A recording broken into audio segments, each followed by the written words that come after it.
Yeah, get it on. Got to get on. Just get on mandate. Get it on. Orny Adams back in studio. Everyone loves Orny.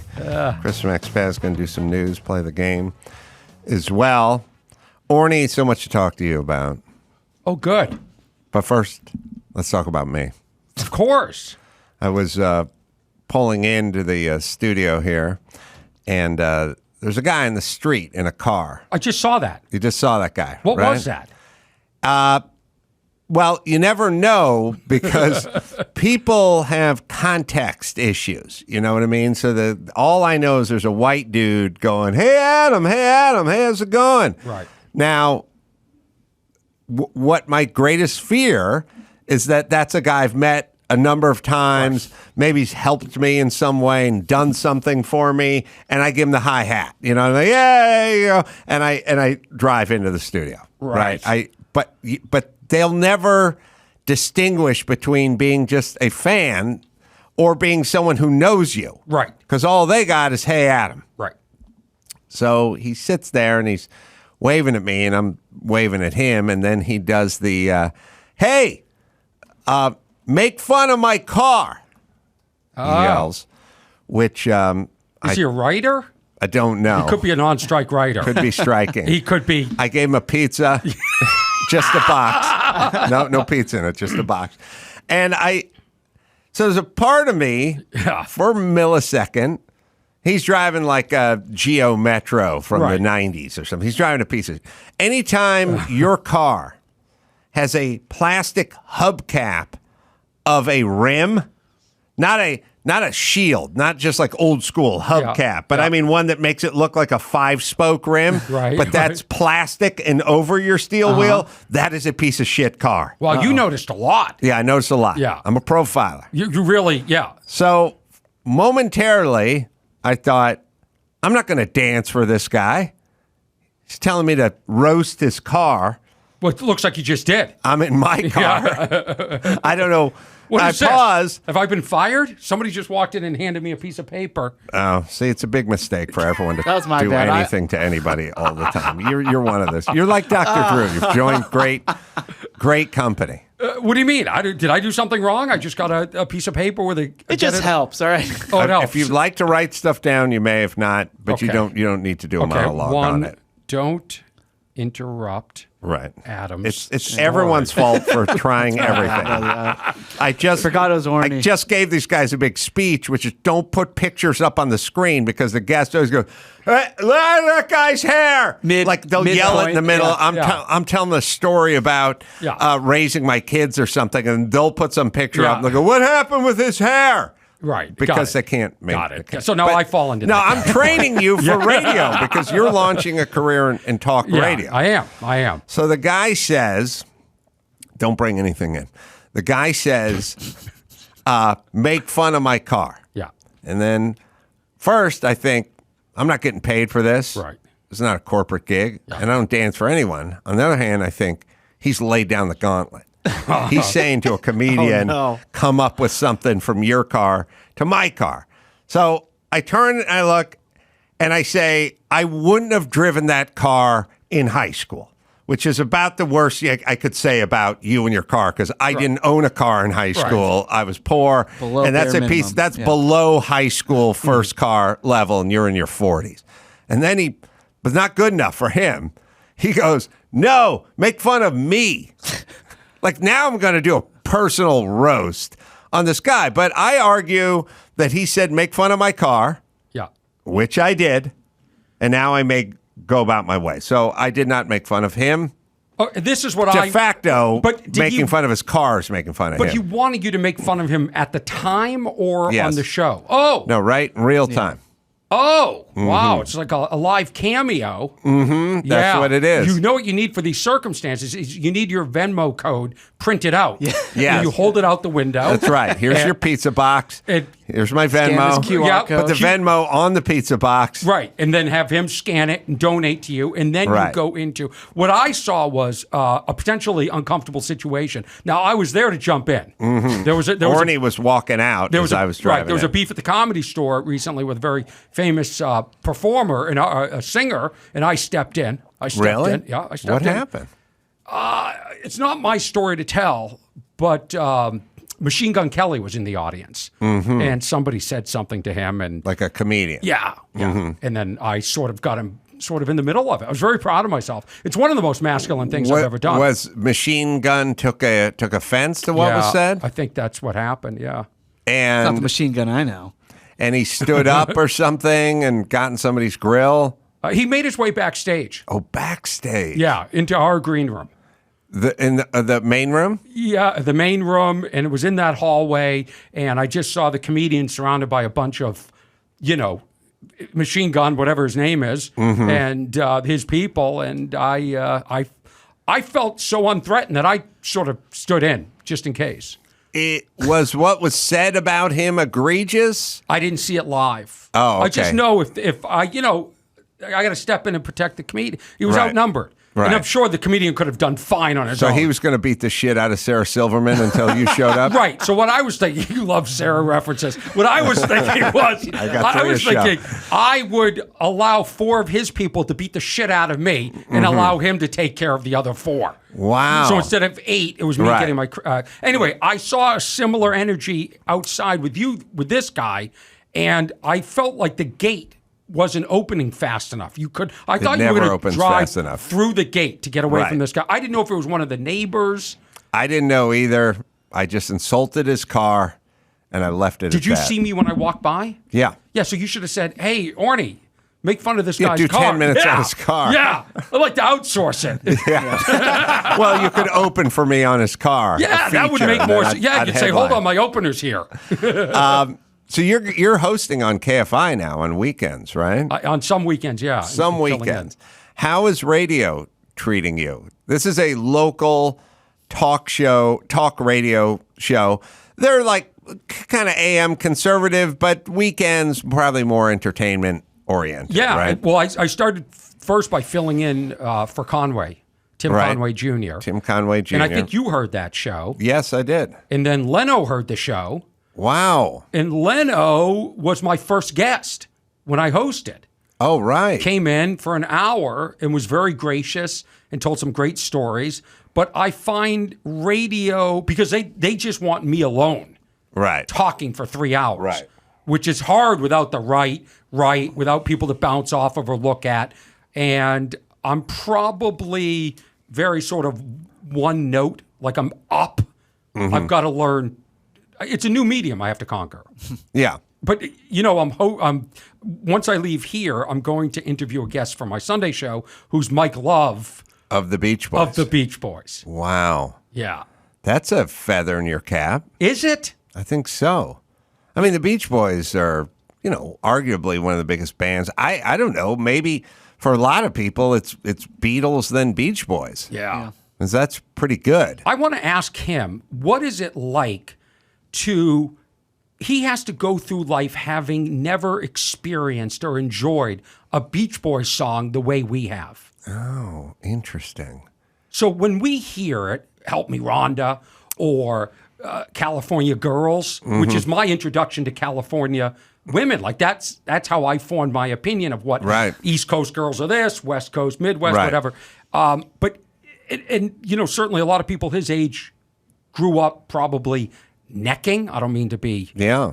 That's what we called it. Yeah. R-rated in the back seat of their cars listening to the Beach Boys. So he would, if he if a Beach Boys song comes on the radio for him, it probably brings him back to like the day they were in the studio and Brian did something that upset him. Feels like work. Yeah, it's work. What's your favorite? We should go around the room. Favorite Beach Boys song? I loved the Beach Boys. When I was a kid, one of the few possessions I had was Endless Summer, which is, I think, a 2 album. It was back when you would stare at the cover art and everything. I'm from SoCal, so maybe it was a SoCal thing, but I just loved the Beach Boys when I was a kid. So what's your song? I can hear it in my head, and I'll have to figure it out. I'll buy myself a second. Chris, what's your favorite? Three-way tie between Don't Worry Baby. Whoa, favorite. Don't Worry Baby then, because that's the first one that came to mind. Don't Worry Baby is my favorite. Look at us. Yeah. What about that car song where they're very? It's very specific. I like that for technical reasons. Jack it up. I got one. Or tack it up. Sorry. Here's mine. Anybody interested in mine? Or have we? We're moving on. Okay, that's No, fine. go ahead. Hold on. Favorite. I'll bring this up later. I will guarantee you that Mike Love will be wearing a hat that says Beach Boys on it. Is that true? You gotta sell merch. They have 3 shows at the Hollywood Bowl. That Really? is so impressive and depressing at the same time. Mm-hmm. You know, they're 80 something. He's like 83 years old. You know, he's old enough. He could be president of the United States. That's that how old he old? is. Right. Yes. Yeah. Is Brian Wilson with them now? No, they don't even still- talk. It's a huge clash. One of the brothers drowned trying to recover like heirlooms from his, like, I guess he got into a fight with his wife and threw stuff off the boat. And then he got drunk a few years later and tried to go retrieve it at Marina Del Rey, and he drowned. One of the original Beach Yeah, Boys? the drummer. You sure we're not talking about Stamos? No. Stamos is still alive. Oh, is he still around? Stamos is still around, but I'm pretty sure it's a Stamos cutout if you watch the videos. I want to know this story because I have I've not never heard heard. that, yeah. I've not heard this one. Oh, I've got stories. Yeah. Then the other brother, I think, died of, I don't know what, like a heart attack or something. So it's really just Mike Love in his version of. Oh, that's it. It's Mike Love. Do we have "Don't Worry, Baby"? Because But that's their best song. God so. Only Knows is my favorite. Oh, God Only Knows is that was really part good. of my 3-way fucking time. There we go. Guys. The booth is applauding. And I wanted to say it before somebody else claimed it. That's the anxiety. Well, this is God Only Knows. They were all there. And Wow. he just rips into everybody. Rips into the Beatles, rips into Bruce Springsteen. Really? Rips into the Rolling Stones. Really? Oh, yeah. Mike Love. Mike Love, the man I will be interviewing. Are you worried about that Yes. interview? Yes. Because he could be surly. I think I'm going to have to tiptoe a little bit because I don't want, I don't want him to hang up on me or. Right. It would be, I don't know, be humiliating to be hung up on by a Beach Boy. It's tough. There's certain guys that are just tough putts in the interview department, like Jay Evil Lewis. Knievel was a tough guy for me to interview. What happened? We had a decent, rapport going, but there's some. I'll tell you the one thing about blowhards. Yeah. There is no such thing as you telling them anything about them that they won't fight you on, even if it's complimentary. Okay. So I remember it very clearly. I was trying to compliment Evil Knievel. Okay. And as a guy who's a motorhead, Right. I said, what these guys are doing on their X Games dirt bikes now, with their monoshock suspension and all the composite Kevlar and aluminum swing arms and 14 inches of travel, meaning the suspension between the top of the back tire and the bottom of the rear fender. I'm It's going to like stop you there, Adam. We all know what travel is. All right. What these guys are doing are crazy. You were doing it on essentially a Harley street bike. Right. I mean, could you imagine? You see these guys, X Games and everything, doing their flips and all this kind of stuff. Imagine trying that like on a hog, just like a street-going hog. Yeah. You were jumping. And drunk. And fucking Isaac Hyde on Wild Turkey. And by the way, Wild Turkey. wearing Beatles boots. Yeah. You know what I mean?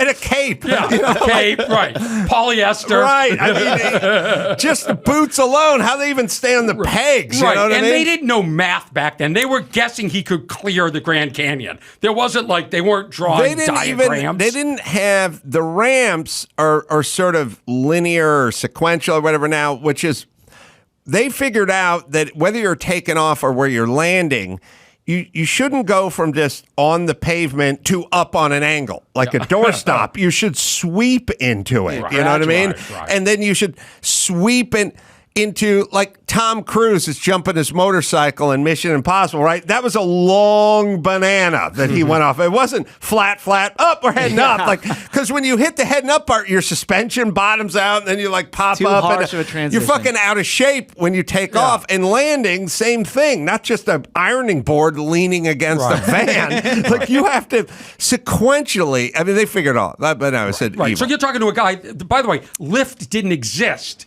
when Right. he was jumping. Right. That's part of the problem. Right. Lift the The expression. Neither did Uber. Lyft. Yeah. Right. Oh, okay. I mean, I said to him, I thought you said it's called Lyft. you were, no, travel. Travel. Okay. Travel is the Horrible suspension.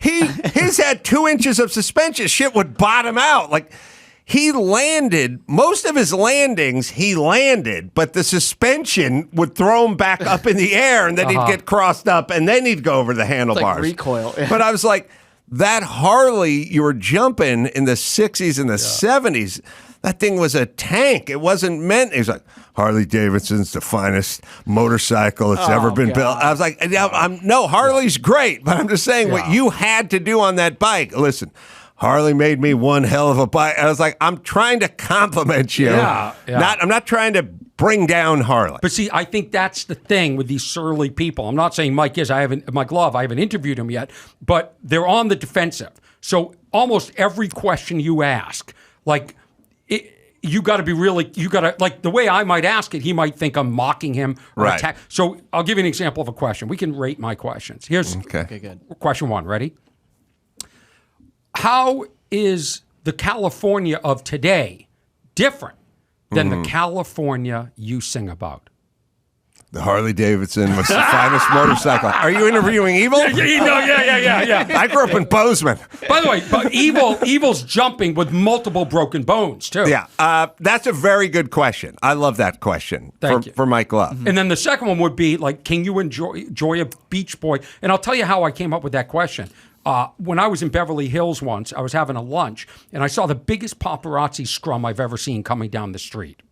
And as the scrum went past my table, I was outside on a patio, and 3 feet away from me is Paul McCartney. Mm-hmm. And the guy I was with, who isn't even a comedian, it's a guy who's trying to manage me, said maybe one of the funniest things I've ever heard.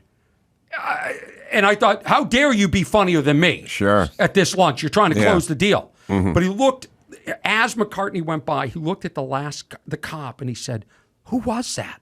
And McCartney turns around and goes, "It's Ringo." Wow. Like that, yeah. That's so good. But I saw, like, a disconnect and a sadness in McCartney's face. I thought, there's a guy that's never enjoyed a Beatles song the way we have. Mm-hmm. I mean, that's when I go, I'm not going to get McCartney as an interview. Right. But I'll get Mike Love and I'll ask him that. We got Dennis Wilson's drowning death. Right. That's what I'm saying. Dennis was a drummer.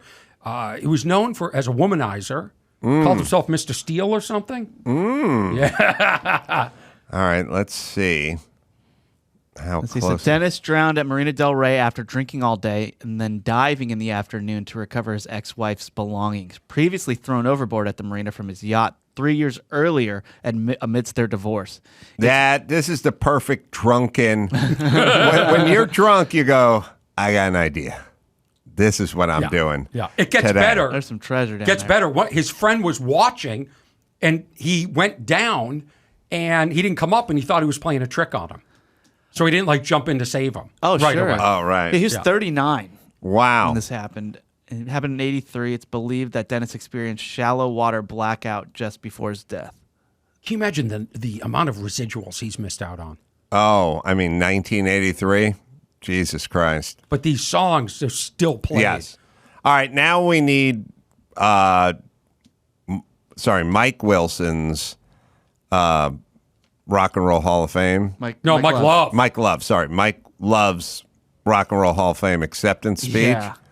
So I've not seen that either. What year do you think that was from? 83? I love a bitter acceptance speech. What's that? A bitter acceptance speech. I love it. Oh, it's, and by the way, they asked him, would he have changed, what would he have done differently? He said, I would have meditated that day. Oh, really? He's big into TM. So I'm going to ask him about TM. Mm-hmm. I'm going to ask him, about the lyrics and all that stuff. But I'm going to stay away from all the conflict because he's gotten into it with all the band. He sued Mike Wilson for residuals. Are we going to start it here? Okay. He's wearing a Beach Boys hat? No, UCLA, it looks I also think it's sad that there are other people who aren't here tonight. What year is and, this? those are the people who have 88. passed away. Those are the obvious ones.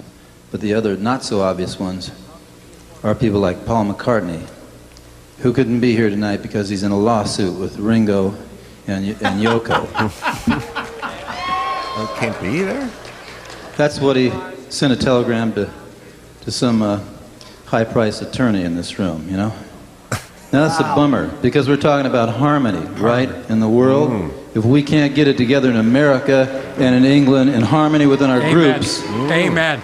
I mean, believe it. You can believe it. The Beach Boys have their own intestine or whatever you call it, squabbles. But that's a bummer when Ms. Ross can't make it, you know? Oh, Diana. They don't know what they're applauding for. Diana Ross. Not there. The Beach Boys have continued to do we did about 180 performances last year. I'd like to see the Mop Tops match that. Wow. It's like a pro wrestler. Yeah. This is awesome. Oh, wait. Hold on a second. I'd like to see Mick Jagger get out on the stage. They're showing, is that Julian Lennon? I don't know who. Or, oh, maybe you're right. It did look like Julian's face, didn't it? Yeah. See, yeah, that is. Yeah. This is back. He's lighting a cigarette. Yeah. And anyone who smoked knows when your dad's getting roasted by Beach Boy, that's time to light up. Yeah. Right? And Even you today. couldn't do that today. Yeah. But he's going, he wasn't, by the way, he doesn't even smoke. No. He just took that pack of cigarettes. This is the night he started smoking. Yeah. He was sitting next to Keith Richards and just reached over and just Cigarette went, makes itself available. in yeah, that I'll just moment. fucking take a cigarette. By the way, I love that This is so uncomfortable. I need to smoke. They mentioned the Mop Tops, and this is the one person the camera person found. Yes. In air. We'll to find the Beatles. the son of the dead Beatles. of the dead Beatle. All right, sorry. But this is better even than This is advertised. art. This is art. No, I like to undersell.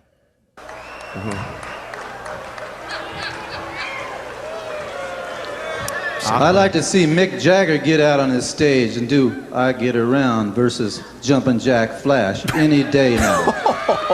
All right, pause it there again. I don't draw a big distinction between Jumping Jack Flash and I Get Around in terms of energy expelled. Like, no boss has ever said, now look, I'm looking for some I Get Around employees, not the Jumping Jack Flashers napping in the back. Please, yeah. I don't. What? Aren't they both the same song? No, that's one's why, a lot more complicated and difficult. So he's just basically saying Adam, He couldn't jump around and do I Get Around. Clearly, you do not understand harmony. I love I Get Around, don't get me wrong. But please tell me that we have the Rolling Stones singing "I Get Around," because that's what I would do. I'd go out on tour, Wow. and I'd open and close with that. This is the greatest acceptance speech I am ever. I am in love with this. Yeah. I'm sorry. We'll keep going. By the way, no prompter, no notes. Of course. Speaking from the Now, a heart. lot of people are going to go out of this room tonight thinking that Mike Love is crazy. Well, they've been saying that for years. Ain't nothing new about that. But what I'm talking about is forget this room. The United States is 6% of the population in the world. You know when they were talking about this guy with the guitar?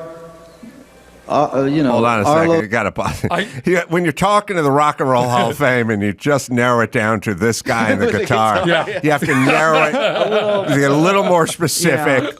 Yeah. You know what's the greatest? It's the Rock and Roll Hall of Fame, but they don't have music to play them off. No, yeah, they couldn't clear it. They need to play him off. Yeah. Yeah, or at least get the Sandman from the Apollo out there with the broom. All right, so anyway, I don't want it to end. There's a guy with a guitar, but we don't know who that is yet. This guy with the guitar, Arlo's father, Woody Guthrie. Yeah, well, I knew that because my father used to sing some of those songs, and my mother, Emily Wilson. I'm first cousin with Brian, Carl, and the late Dennis, the surfer of the group. No kidding. When they first came to California, they were Kansas Dust Bowl Swedes. All right, Swedish people who didn't have enough money to rent or buy a house. They lived in tents on the beach in Huntington Beach, California, when they first came out. All right, and now we're sitting in this room with all this glitterati of the glissando. Pause a second. I I think the idea of bringing Muhammad Ali to any speaking engagement is a great idea. Because if I was doing a corporate gig and it wasn't going well, I could just, hold on. Muhammad Ali's in the house. Muhammad, stand up. And everyone would immediately just start applauding. They'd be put in a better mood. Then I could go back. Reset button. But if the conversation slowed again and the laughs died, stand up again, Muhammad Ali. And it was a security detail. And it's a great break because I thought he was done bagging on people and we were getting back to harmony, which is the main theme. Let's not forget this is all about harmony. He would know about harmony more than anyone else. Right. But he's gone back to bagging on the Guthrie family now. All right, sorry. In this room with all this glitterati of the glissando, all 6% of us, and we're hassling, we're fighting intestine squabbles, messing around. What I want to see is this whole room recognize that there is one earth here, and I want us to do something fantastic with all this talent and all this wonderful spirit and soul. And I'd like to see some people kick out the jams, and I challenge the boss to get up on stage and jam. He's challenging Bruce Springsteen? He's calling out Springsteen. Oh, I want to see Billy Joel, see if he can still tickle Ivy. Billy Joel. Let me see. I know Mick Jagger won't be here tonight. He's going to have to stay in England. But I'd like to see us in the Coliseum and he in Wembley Stadium because he's always been chicken shit to get on stage with the Beach Boys. Wow. Thank fuck he didn't mention me. That was Elton John. Elton John. Wow. Scared to take the stage. That was a weird I think Orny feels that way about a lot of comedians. Which way? I've seen you on stage. I've seen you command the stage. I've seen you take over a room. Mm-hmm. But then there's all these highfalutin guys with their Netflix specials. Would they ever dare to get up on stage with the great Orny Adams? They do every night. Oh, all right, anyway. Sorry. I was just trying to blow a little smoke. No, I love it. Please keep going. Please. Oh, I mean, no, I think he feels like when he sees Mick Jagger jumping up and down, barely singing into a mic and doing his chicken dance, he's like, we harmonize. Like we do real music. You guys are up there trying to get your dicks up. Yeah, but I mean, the Beatles harmonize and the Rolling Stones are, in my opinion, the greatest band of all time.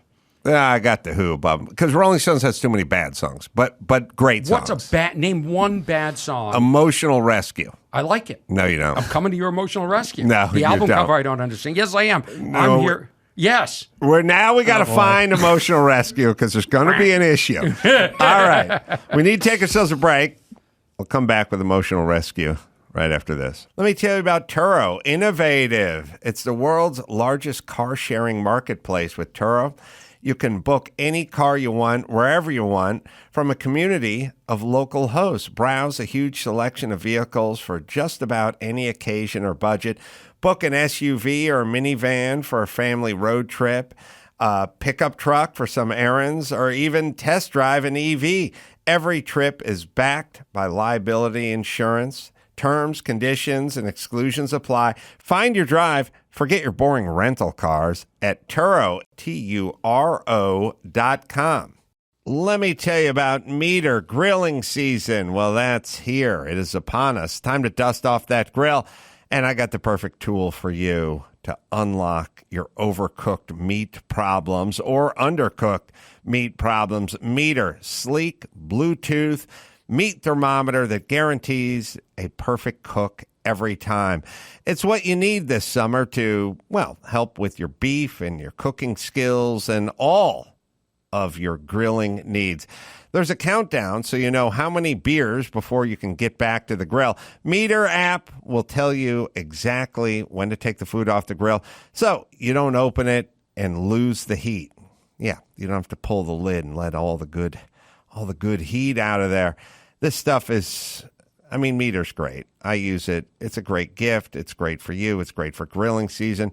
Use in a grill, oven, pan, air fryer, rotisserie. You can use it all, and you can use your Meter. Right, Dawson? Barbecue season is here, so get grilling with the best meat thermometer out there on meter.com. That's MEATER.com. Orny's, by the way, got dates coming up. got Jimmy Kimmel's Comedy Club. That's July 13th to the 16th. And Ice House coming up July 22nd. OrnyAdams.com is where you can go for the live dates. Emotional Rescue now, Orny. Let's hear it. Let's hear it, Dawson. Great. It's already great. It's already sneaky to buy the rights for. Well, this would be cheaper probably than Jumping Jack Flash, right? Or Give Me Shelter's probably most expensive. But I couldn't be under $100,000. I'd like to know what is the cheapest Rolling Stones song and how much it is compared to the highest. I'll pay Dawson $5 to stop playing this. No. Dawson, 10 to Get keep to going. the end when he's talking and not to rub salt in the wound. For somebody that doesn't like this song, you know an awful lot about it. This is great. And that it won't end, and it's so bad at the end they just talk over it. Wait a minute. But Black Limousine. That's a bad I don't know one. that one. Bitch is a great song. Yeah. I will say, Dawson, if you find Dancing in the Streets with Mick Jagger and David Bowie, you will hear the worst duet remake of a song ever. Yeah. That is the most embarrassing, coke-fueled abortion of a shit show of a song ever. The original song isn't any good, really. Anyway, look, I love the Stones, but they have some stinkers. Can I get some? Who's better? The Who. The Who. Better. They're good. Yes. I mean, they're great. But the Stones, the longevity, the volume of the catalog. I think the musicianship is better with the Who. Do you? They're better musicians. They're more interesting. You know, rock operas and stuff like that. Just think they're better. But it's a nuanced thing. So it's more interesting. Stones are more straightforward. What about Zeppelin? Great. The best. I mean, they have to be the best rock and roll band, right? I think the Stones are. For me. All right. I mean, listen, it's, not going to make a big argument. The Zeppelin doesn't have shit songs. Stones have shit songs.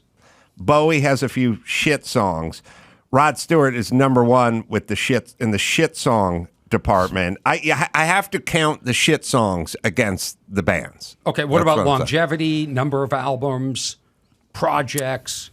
Yeah, I don't know. Look, I'm not going to sit here and argue against the Stones. They're great. I don't think Mick Jagger's a great vocalist. He's like a great. I love his great vocals, front, but great maybe I front grew man. up with it. You know what I mean? Everyone grew up with him. Okay. I like him. I just think the Who is a better band. What's your pinball wizard? The best. I mean, the Who's interesting because they write like overtures and stuff like that. The thing about the Who is they had many multi-songwriters too. I mean, you can tell a John Entwistle Who song from a Townsend one, you know. Yeah. Favorite Who song? Yeah. Let's see. The 515 was a good one, but what's the one I was telling Sonny to play on the bass? I can never remember the name of Max Spada. It's my Who song.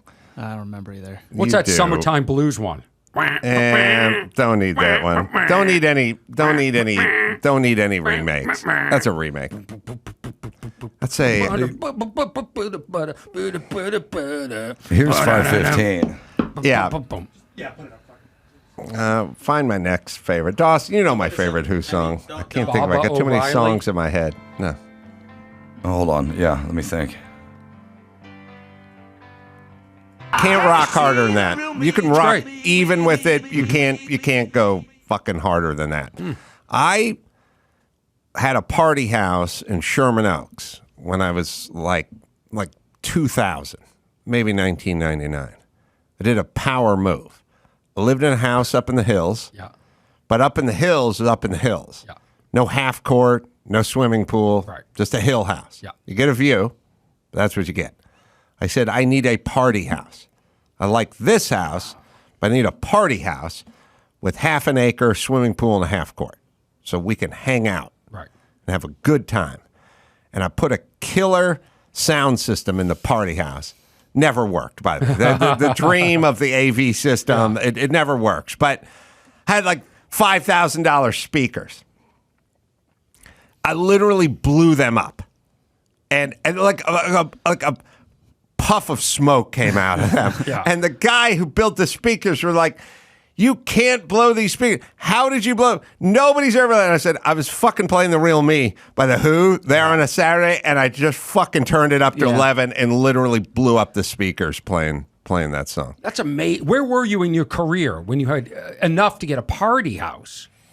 This is impressive. I was probably doing Loveline and The Man Show like at the same time. And you own the house? This wasn't a rental? No, I bought it and I renovated it. Do you still renovate? Do you still do that? Yeah. You do? Like Yeah. if something breaks in your house, you'll fix it. Yeah. What if something breaks in my house? I'll fix it. You'll fix it. Or your Airstream in the back. Yeah, I need help because the air conditioner needs to be fixed in there, and I don't know how to do it. And then the other thing is I need a ladder that can go on stairs. Is that a special kind of ladder? Yeah. Because it's like the stairs are going like this, and then there's a window at the top. Yeah. That I've got to put. I got these select blinds, so I've got to put the blinds in there, and then I've got to be able to get the ladder out myself. They're motorized and charge the thing. The blinds. The blinds. Yeah. Yeah, they have ladders that'll work that way. Some ladders you can adjust the height of each side. So you can, Of each leg. Yeah. Do you have an extra? No. I don't have that ladder.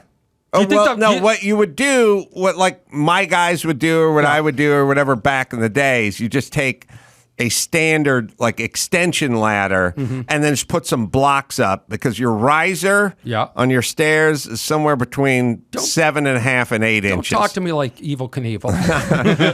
Yeah. 4x, two pieces of 4x, 3.5 each. That's 7. Yeah. And a piece of like 3/4 ply, and it'll be even with the step. Yeah, and then but you set the ladder on both. But what if the block tips? Well, that's kind of up to you. You have to do a decent job of putting the block But don't down they there. have a ladder that you can make one leg longer than the other? Yeah, they do, but most guys just put a block under that and put the whole thing, put one on the stair, tread. The other is on the blocks that have evened it out so that it's the same height. Yeah. So this project wouldn't scare you like it scares me. No, you could do this. I'm going to install these things myself. It's like it's nice to be able to do shit. Like I just had the carpet cleaner, the hand furniture upholstery cleaner with the spray thing, and the vacuum, whatever. And the fucking spray thing stopped working. So I just got a Phillips head screwdriver and I took it apart and I figured it out and I fixed it. Okay, my mailbox, the key broke off in the mailbox. I took it up to Ken. You know Ken, the guy up the street that does all the repairs for me? Old guy. The old guy. Yeah, he got the key out of there and we put it back, but it doesn't work the same way. So I'm trying to buy a mailbox lock, but of course I don't have like a standard. Like I noticed mailbox lock because now I go around and look at mailbox locks. Sure. I have like the bougie, like the locking mechanisms like the size of my arm. And I can't find this anywhere. And you've looked like at the Home Depots and everything like that. Went online. I've brought it into locksmiths. I bet you could get a standard lock and have Ken make the arm, the longer arm for you. Yeah. But the bigger question is, who wants your mail? People want my mail. I got some stuff arriving. What do you got in there? I got there's no residual signed checks. DVDs from the Rolling Stones. Couple of penny savers. Yeah. Come on. Why would you insult my mail in the middle of a bro conversation? I protected you outside from the fan that was crazy. You're right. All I want is you to give me help me with a ladder and then come over and maybe, I tacked your mail. But how about for like a day, you and I just put these blinds in instead of We could do that. Have you done these blinds before? I have. I've done everything. You got a cordless drill? No, but they're motorized. So I've got I've got blinds in there now, but here's the real problem. And I've called the select blind people 1,000 times. Honestly, best customer service ever. They should use me as part of the training because I ask a million questions. Sure. So the window I have old mid-century modern windows, and there's a crank. So right now you pull the blinds down, you go over the crank. Yeah. With the motorized ones, I'm going to have it come out of the wall, out of the... I'd pop the crank off. That's what Ken said. But I loved it. Yeah. There's going to be a little Allen set screw in there. There isn't. He said he can't. He didn't know how to get it off. There's no set screw. No. Then he's just going to have to just jiggle it because it's just like kind of a friction thing. But, there's a spline in there, and this thing just fits like a star, male star, like you, female star, like Susan Anton, and it would just fit. Ken can jiggle it, and it should pop. If there's not a set screw, you can pop that thing off. The spirit of these windows is this crank. But you're not using it. Yes, I am.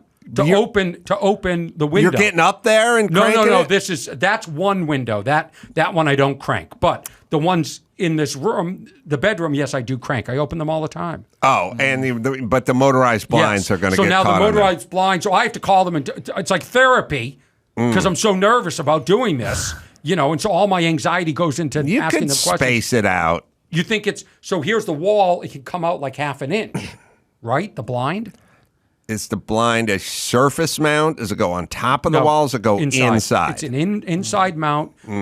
It goes. You might not get enough room. Why don't you pop all the cranks and just keep the crank in your nightstand? And when you want to open the window, just crank it up and then pull it off and pop it back in the nightstand. It's a lot. So every day I'm going to do that. You barely have a job. You don't think you can do that. You're a KFI for 10 minutes every other Sunday. I might hire a crank person. Yes. I just summons. Yes. I go, let's go. Chop, Open chop. windows. Crank. Yeah. Yeah. But what do you think of these motorized blinds? It's pretty baller, isn't it? I think it's cool. Sit in my bed and go like this. And yeah. They'll all go up and down or whichever it's ones like you have dominion over light. Oh, it's amazing. I like the way you put that. Yeah, from your bed. Yeah. You know what? Here's a feature that a lot of people don't know you can have in your blinds. When I press open in the morning, the blinds all start playing Emotional Rescue by the Rolling Stones. Wow, they're that advanced. Yeah. Wow, they're hooked up to the Bluetooth. Yeah, Bluetooth. That would be cool. All right, we have Hollywood Hand-Me-Downs to play, which is, who kicked ass at this game the last time we played? I forgot. See, it's tough, right? Was it Fraser Smith? Yeah, Fraser Smith. Fraser Smith, yeah. Fraser Smith crushed it. I sucked. I'm so glad Fraser's good at something. Yes, me too. But this is celebrity items auctioned or movie memorabilia items auctioned, at one of these big auctions. We're going to guess the price. We'll see who comes closest. We'll do that right after this. Let me tell you about Angie Homeowners. It's a lot of work to own a home, whether it's everyday maintenance, repairs, or dream projects. It can be hard to even know where to start. All you need is Angie, your home for everything home. Find a skilled local pro who will deliver quality and experience. Over 20 years of home service experience. Bring them your project online or with the Angie app. Answer a few questions and Angie handles the rest. Look, you're busy. You don't have time to do all this stuff. Let Angie handle it. Take care of just about any home project in just a few taps. Download the free Angie mobile app today or visit online. Visit Angie.com. That's ANGI.com. ANGI.com. That's Angie. Let them do all the heavy lifting. The professional parts people at O'Reilly Auto Parts are in the business of keeping your car on the road. They offer friendly, helpful service and the parts knowledge you need for your maintenance and repairs. The team at O'Reilly Auto Parts can test your battery for free in or out of the car. If it needs to be replaced, they'll help you find the right battery for your vehicle. If your check engine light is on, O'Reilly Auto Parts will scan it and retrieve your trouble codes for free. If needed, they'll even refer you to a repair shop. When you're a do-it-yourselfer and need a specialty tool to finish the job, stop by O'Reilly Auto Parts and ask about their loaner tool program. Simply pay a refundable deposit and borrow the right tool. Then get your deposit back when it's returned. Ready for some new wiper blades? The professional parts people at O'Reilly Auto Parts will help you pick out just what you need for your car and will even install them for you for free. O'Reilly Auto Parts has thousands of quality parts and accessories in stock that you might need to keep your vehicle running at its best. Place your order online at O'Reilly Auto Parts and then pick it up at your local store. You can even have your order shipped directly to your doorstep, giving you the freedom of shopping on your schedule. Stop by O'Reilly Auto Parts today or visit O'ReillyAuto.com. Orny Adams in studio, and if you haven't seen this man do stand-up, he puts on a master class. Owns the stage. OrnyAdams.com is where you go for all his live dates. Chris has a couple of Real Me. Yeah, I think you'll appreciate this. First off, the bass performance by John Entwistle. It was recorded first take. He was just joking around. He sat down just joking around and played that, and the band heard it, and they just kept it. They loved it. Good. And two, the French horns, the horns they hear on the record, credited to John Entwistle. He played the horns. Whoa! Yeah. That guy will be missed. Jesus Christ. When they play live, are they jammy? Like, I don't will know. it change? Okay. I don't think I've ever seen that. Because I saw Fish has covered it.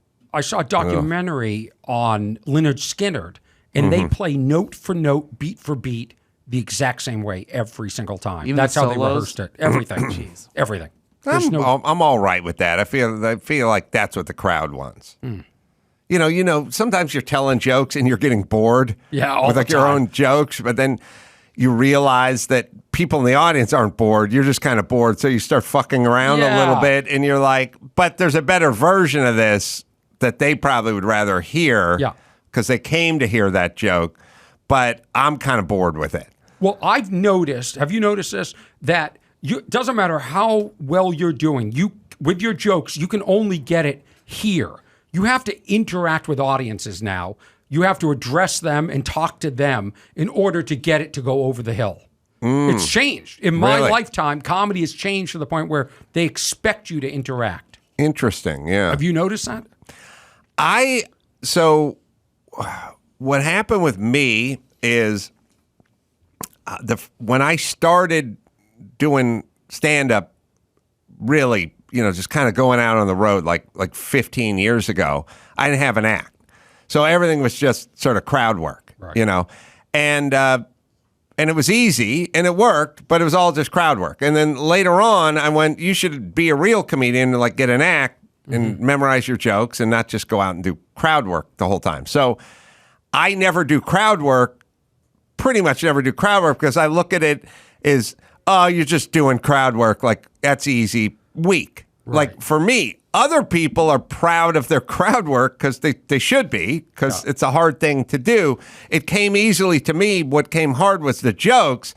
So I never do crowd work anymore. But I do understand what you're saying. Like, they do feel like they have a voice. Yeah. Or they're part. This is some sort of interactive experience. Well, I think part of it is most comics are posting clips of them interacting with the audience or fans. That's what they're consuming on social media now. People want. So if you want to get ahead, so now, because that's what the algorithm wants, more and more comedians, myself included, I'm part of the problem here. Right. We put up like a fan interaction video, and that gets more views than a really well-crafted joke. So if you listen to my last special, it's jokes.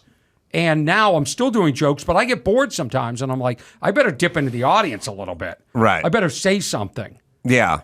You know? I get it. That's interesting. So people are posting it, folks are seeing it, and then they're showing up to the show. It's like they think that's the show. They do those videos like, don't go to Yosemite and feed the bison. And then everyone's taking videos of them like feeding bison and stuff and standing next to them taking pictures, and that gets more jack-offs to go out there and stand next to bison at Yellowstone or wherever the bison are. You know what I'm saying? All right, interesting. Those people are being arrested now. Yeah, good. People feeding the bisons and taking pictures and stuff. But put the clips up. Adam Ray was in here. He played a clip of him doing crowd work and getting into it with the crowd. Now people see that, then they go to an Adam Ray show and they go, all right, now I'm going to be on YouTube. Well, a lot of the comedians, they'll put up crowd work because they don't want to put up material. That's right. That's what I do. That's the point. Yeah. So, like, we're putting up a clip next week of me at the Ice House, and I'm insulting my audience, which is my favorite thing to do. Because I have the most average-looking audience. They're just average. They're all around average. Just as people, as humans, what their accomplishments. And I love to call them average. But what I noticed with the Ice House is you can go on and look at the map. Like I'm there in a couple of weeks, July 22nd. You can look at the map and see how many seats have sold. So I like to watch the ticket sales. And I noticed the middle section sells first, the back sells second, and then all the seats up front go first. My loser audience doesn't even want to sit near me. Like if they were at the Who, you pay you'd premium. You'd scalpers prices. Yes. Right. My For audience, you, it's like a Marvel movie where you get stuck in the front row because you didn't buy your tickets online soon enough. Right. My fans are like, we better buy tickets or we're going to get stuck in the front row and be close to this guy. Yeah. Like they're so disgusted. So the whole show, I'm looking at this audience, trying to figure out who bought first and then what's wrong with these people in the front. And so finally I pointed out and I discussed, and so it's a clip that we're editing and putting up there because, it takes time to craft a joke. You know, like I wrote a joke on the way over here and I'll do it on stage and then I'll have it for a couple of years, hopefully, and make money off it. But if you put it up, then people go, I already seen that. Right. Yeah. Yeah, I'm going to use the I wouldn't have driven that car in high school joke next time I go on stage with no context at all and expect big laughs. I think the next time we all do like a group show, like you do these shows at the Improv, and you're nice enough to put me on them, we should all do that as a callback, that line, as a challenge. The challenge would be the joke, or the challenge would be the make fun of my car? No, you just have to slip that line in there. You know, so it would be like this. It'd be like, you know, I'm sitting around, I'm watching TV, and then the commercial. I'm feeling good about myself, and then that commercial comes on. It's like they're happy. Like I just ran a marathon for the first time in my life. Shingles doesn't care. Right. I just lost 50. Shingles doesn't care. I wouldn't have driven that car in high school. Shingles doesn't care. No. But we don't mention it. Right. And we see if it's out of context. We see if the dumb audience picks up on it. Yeah, front rowers. Yeah, it's R. And then at the end of the night, we reward who. There's a bonus. We all kick in like $20, including Leno. He was on the last one. I'll pitch that to him. Yeah, Leno better give the 20. And I think it's so. I don't think I could pitch that to Leno. I don't. You know, Leno's become my best friend. He like calls me all the time. I know. He's such a fan. That's all I heard in the green room. Yeah. What did you hear? Oh my God. He was, well, look, okay. It was very complimentary what Jay said to you in that green room. But there were dustings of the Make-A-Wish Foundation. Just hints. You know what I mean? No, not the main ingredient. Why do you have to take away from my moment? I was like, I'm so glad Adam gets to hear this. No. It's like, it's what it was. I'm not saying it was a complete Make-A-Wish Foundation type speech. Yeah. But it had like how you use nutmeg. You know, sparingly, but you can taste it. It was in there, you know, on top of the eggnog. Yeah. He was complimenting the shit out of you. There's no doubt. Yeah, it was cool. But there was an undertone. And then you asked me, you said, how do you feel when Jay is saying this to you? And I said, I couldn't enjoy it because the whole time I'm thinking, don't interrupt and say something stupid. Right. I did all right, though, didn't I? Oh, you did great. Yeah. You took it like a corpse. It was awesome. Well, no, what we do, what you do, what I do, what probably everyone does, or maybe everyone does. Somebody starts to compliment you, and you jump in and kind of like head it off at the pass. And that's an instinct that people have sometimes. You just stood there and let it wash over you. You gave in to the compliment. And Jay was, it was layered. It wasn't a one and done. It was a multifaceted compliment. It was a dissertation. He'd given one this would thought. call it. Yes. Yeah. Yes. And by the way, he's continuing. He's gone on other people's podcasts and talked about me. Yeah. Well, that's what Jay gets onto something and he stays on it. And right now he's on Orny Adams. I love it. How long will this last? Until he gets on to a better comedian. Yeah.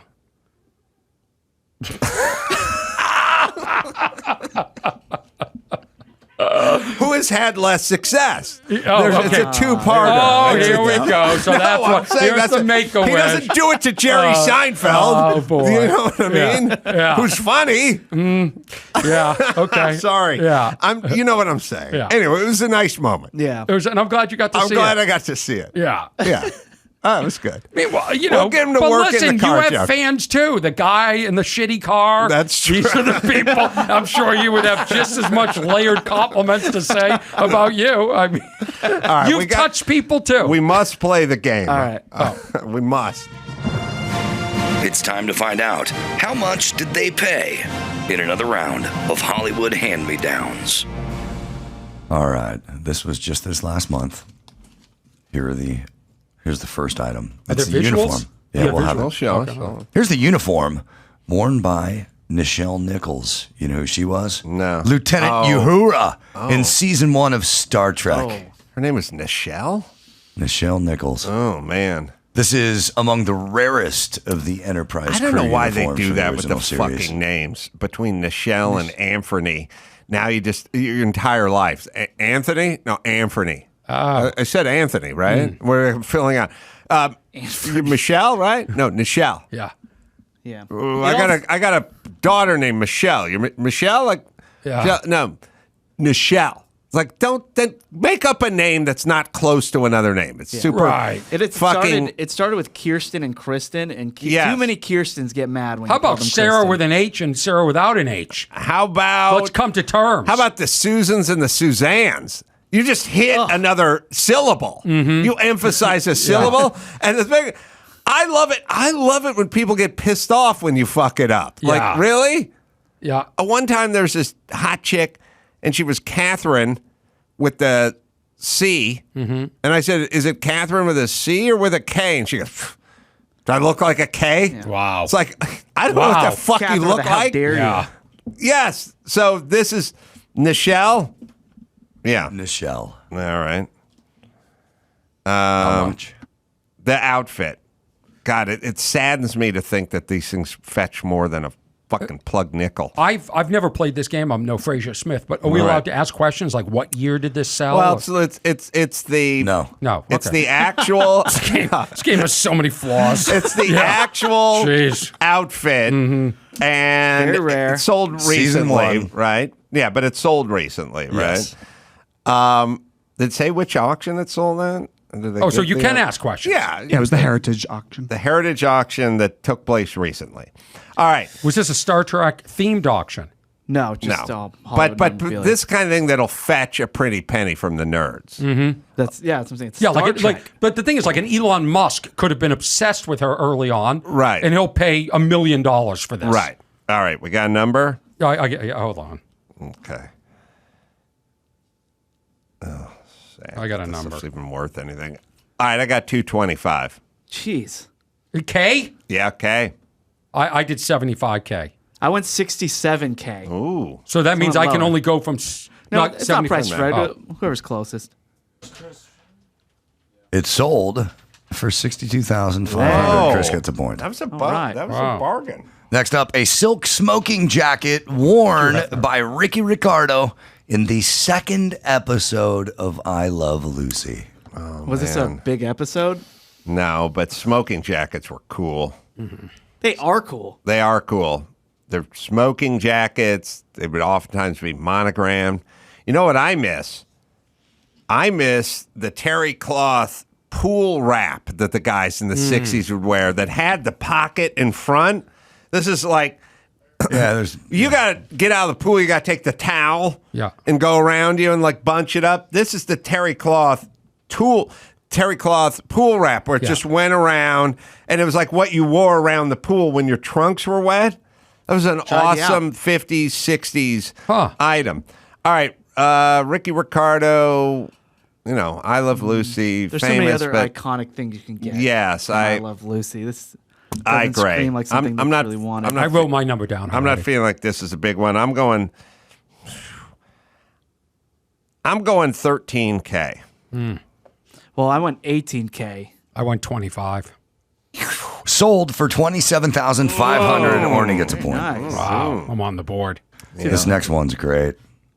This is the $1 million prize briefcase from Deal or No Deal that was showcased on screen 31 times. But what makes this briefcase special is that in season 2, it was touched by Meghan Markle.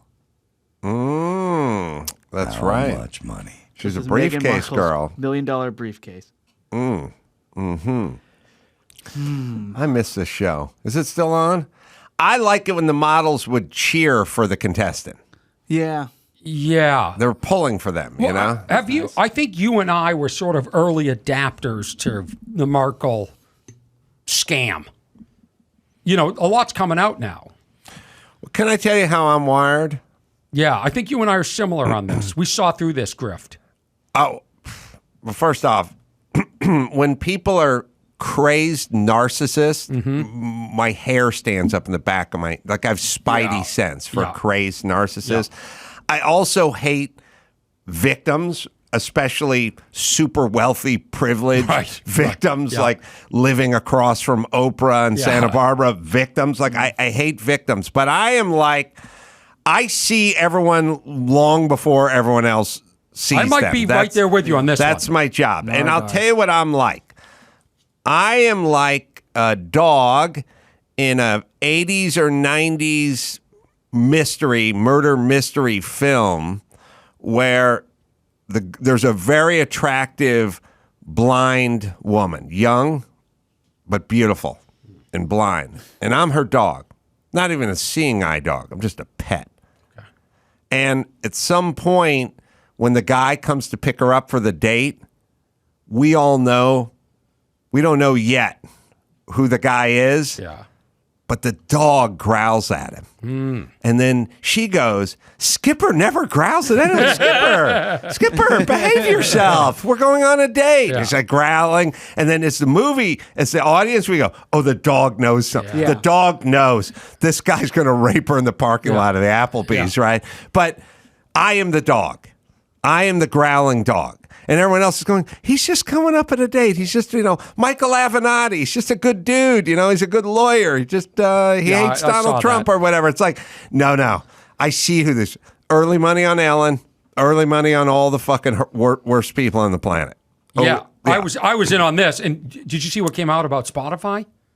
They dropped. A lot of it, yeah. They dropped them, but the rumor is, because I haven't seen it substantiated, but that she wasn't doing the interviews. Right. Yeah. She had a producer interviewing the guests, and then later she would add in her voice. Some ADR and right. into the interview. I heard that too. It's unimaginable. But it's impossible to have a good interview and do it that way. And why not just show up? Is she so good that she can't be near the guest? I don't know. And she's getting, Gwyneth Paltrow. I would love to sit down with Gwyneth Paltrow and talk about her vagina for an hour and a half. She's coming on my show, KFI. Oh, okay. Yeah. I got her. After the Beach Boys. Yeah, so the point, my point after Mike Love, my point is this. I don't know if she did or not. These two were grifters from fucking Jump Street. It always felt that way to me. But I have no sympathy for any company, whether it be Netflix or whoever, just paid them $20 million or $100 million with no experience to create documentaries, content, podcasts. Like, fuck all you guys.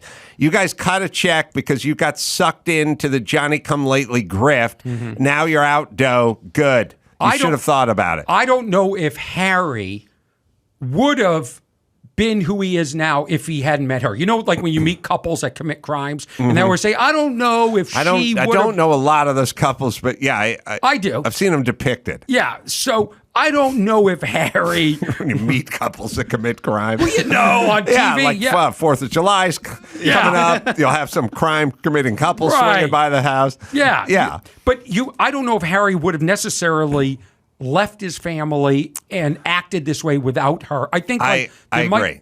Right. There might be some Svengali. Some Yoko Ono-esque quality. I do believe in his lifetime, he will regret leaving. For a second, people who are playing the race card who we don't even consider to be a black person, that's strike number one for me. Like race. Like, does anyone even know what your race is? She looks, to me, she could be Italian. She could be Middle Eastern. I have no idea that she's. Also, just the people that are like half black or barely black playing the I'm full black and now, you must respect me. I fucking hate all of it. She played the crazy narcissism. Right.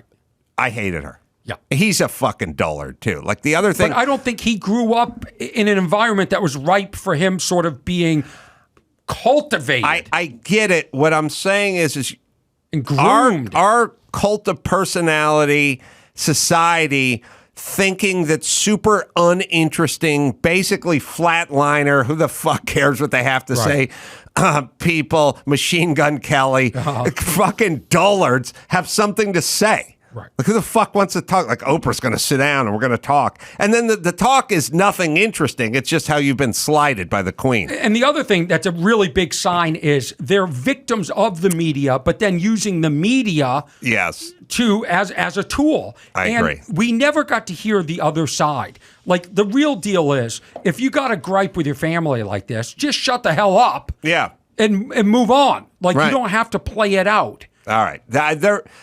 They're both talentless, so they should be done. Right. Okay, that's the good news. All right, what the hell are we talking about? I'll say Meghan Markle first. briefcase. Oh, hold on. Let me write my number down. That's the big one. It was a gold winning one. $1 million case. It was a $1 million case. Just $1 million case. I think it just displays $1 million in it. I don't know if it ever was the actual one that won. Did Howie Mandel touch it? It says the $1 million prize briefcase from Deal or No Deal. All right, I'm going 8K. I went 10K. 3,500. I want this. Oh, okay. Orny sold for $3,375. Wow, Good call. I want to see me and Frazier. I want to see a split screen. Yeah, we could crunch some numbers. Yeah. It'd be a percentage. Obviously, it wouldn't be a whole number. Well, remember the show Gilligan's Island, of course. Gilligan had a hat. The skipper had a cooler hat. Yeah, he did. Worn by Alan Hale Jr. It was show used. Mm-hmm. How much? So there's multiple hats. Yeah, I don't remember it being black. Was it black? Was it always black? I don't remember. Was it? He had a white one. I thought it was white. He had a hero hat. I don't know if this was season one or if... Well, when you're trapped on an island, you can't switch skipper hats. Yeah. There's a continuity thing about it. Otherwise, it'd be like, where'd he get the skipper hat? Yeah. If he's trapped on an island. Yeah. You know what I mean? It's a good point. And is that a Chinese throwing star on the hat? It's just a gold and embroidered insignia. Yeah. So he wore a hat. Now, Gilligan had a white hat. Gilligan's house. See, there's a whole reason why people had to have hats back then. The reason you needed to have hats back in the day was so you could express yourself. Black hat, white hat.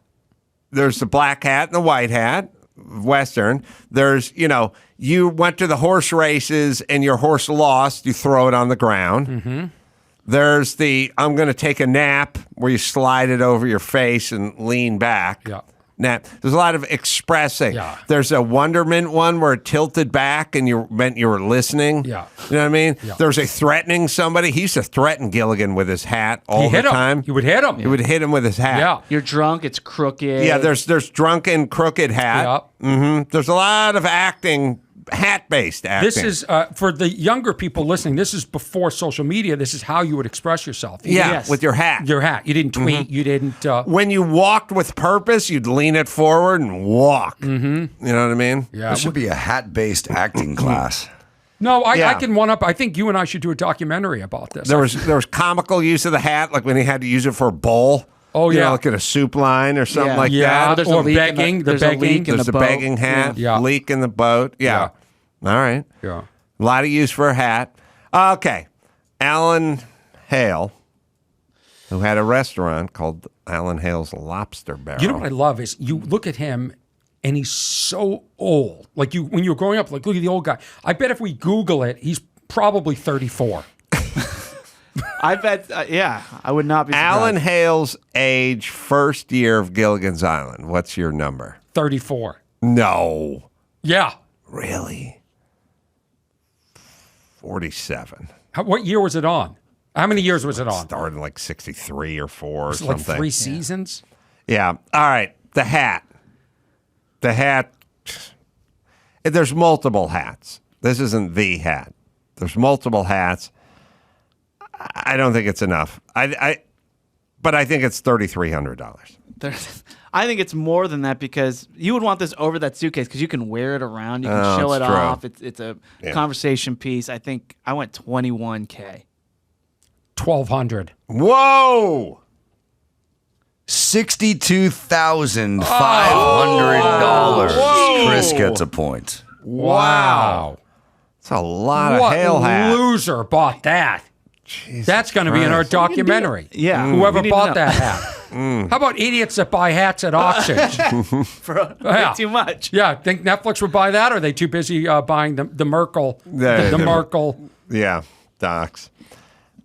All right, what year was... wait, 1964. That would have made Alan, I think, 43. oh my God. That's like midpoint between both of you. Yeah, but that is young. Well, look at the Golden Girls. How old were they? The Golden Girls. Yeah, they were young. They were Everyone young. was young. Yeah. Cocoon. Cass was young. Yeah. All right, next up. Tattoos golf cart from Fantasy Island. Oh my God. This is a good one.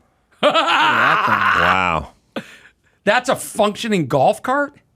Yeah. Wow. Looks like it's got a little Briggs and Stratton in there too. That's not electric. It's like Used it's by like the actor, seasons 1 through 6. Oh my God. It's like a power wheel. Oh, if I owned that thing when I was 13, it would have been the most valuable possession of all the Carollas, not just me. Yeah. It would have been more valuable than anything. I would have been a hero. Yeah. I would have been a celebrity in my neighborhood just for that golf cart. If I owned it now. You'd Yeah. be the biggest. Yeah. With Oh, the my God. canopy and everything? Oh my God. You know what always disgusts me? Speaking of rich kids, if you go to those car auctions, like I like to look at RM and Gooding and the Sotheby's, high end, Pebble Beach auction coming up, whatever. Yeah. The first few items sometimes are like kids' go-karts, and they're like, but it's like a replica of the Steve McQueen's Hummer. 917 of a whatever, like a cool race car replica, but it's miniature. It's a go-kart. Then I'll look under it and it'll say estimate $35,000 to $55,000. And I'll go, somebody's buying that for their motherfucking kid. Yeah, an adult cannot fit in that car. Somebody buys that for your goddamn kid. Yeah, I mean, don't you think Kanye West, his kids are driving around in that stuff? That's a good point. The car went home with the actor as a result of his salary dispute. Oh, stole a It was a prop. demand, yeah. Yeah. Well, it's powered by a gasoline lawnmower. When I said Briggs and Stratton engine, I meant lawnmower. That's what a lawnmower has, a Briggs and Stratton gas engine. Yeah, you guys know. I mean, think of the sensitivity issues when he's storming off the set and he's driving that thing off. No one's stopping him. No. Nobody's like, hey, don't let him leave the lot. Yeah. Well, I also what if you try to stop him? Like somebody throw out a flip-flop to stop that car. He'll get stuck. What is the thing in the front? What is that? It's a tow bar. It is. Yeah. Why do they have that? I don't know. What it looks to me is like you'll see Jeeps and things like that get towed behind like Winnebagos and stuff as a tow bar, which meaning you unclip it and it pivots forward and hooks up to a tow hitch. I get that, but for the show... I have no fucking idea why there's a tow bar. This looks like it was behind the scenes. They were probably just bringing it to set. Yeah. So anyway, there's Ricardo and there's Hervé Villachez, I think is his name. All right. This is something. Yeah. I used to watch the show when I babysat. Yeah. And when he'd yell the plane. I mean, so that was great. it was excellent. Everyone learned their lesson. And he knows how to take care of a miniature golf cart. Yeah. He really, the good wheels condition. are nice. Got a nice coat of Carnauba wax on there. It may have been in rough shape, though, by the time it sold. And I believe the steering wheel is on the right. It's a European, or is it kind of in the middle? Centered, yeah. Oh. Single seater. All right. This cool item. I wish I had this item. I'm going up. And I don't down. think you'd go wrong with this item. No, I don't. I don't think you'd ever get burned. And also, Orny, when you brought back the young ladies to the home, this is a way to get your dick sucked. Yeah. 23-year-old cocktail waitress. Guess whose golf cart that was? That's what the toe is for. Oh, the toe's off it here. Yeah, it's much Oh, better. they must have towed it. All right. Oh, my God. But When okay. you say it's a lawnmower engine, are they someone having to do this to start it? yeah, pull the cord? it probably doesn't have an electric start. Probably. But I don't know for sure. It's a Briggs & Stratton engine. I don't know if there's any way to figure it out. I'll bet you it has a rip start. Yeah. How do you know it's a Briggs & Stratton? Just from Centrifugal here? clutch. Because Briggs & Stratton is the only one who made lawnmower engines for 50 years. Okay. That's all. Okay. All right. All right. I got $35K. This is a display piece. It's cool. It works. I went $58K. I went 60. Ah, shit. I have it written down in case Yeah. there's any question. Sold for $18,750. The Ace someone got a Man's on the deal. board. Yeah, what a steal. Yeah, that's a buy. The skipper's hat was more. Jesus Christ. That just shows the discrimination between, The little people. I don't want to say it. You're right. You know what I'm saying? No, it's a good point. Yeah. Keep that in mind. But imagine coming home to the missus with just the skipper hat and going, yeah, set us back $65,000. I would rather pull up in Yes. Tattoos. golf cart under 20K. Hop in, baby. Yeah. I don't. Joyride. It makes no sense. I hope she took the hat and just whacked him when he came home. Threw it on the hat. Yeah. Threw it on the ground and yelled, "Concern it." And the other thing is, there was only one of those, and the guy stole it. Whereas the skipper hat, they had new ones. Like they had multiple per multiple episode. skipper hats. Yeah. Someone fucked up. That's a real. Someone has way too much money. Yeah, in you're that right. case. That's skipper hat. All right, right. so Chris and Orny are tied. So whoever gets this one wins it all. No, because if Adam gets it, then it's a three-way tie. No, whoever gets this one right wins it all. It's the way it works. Oh, I get it. So I should just not care until the end. Our last item is the luck. it only works in Adam's favor. That's right.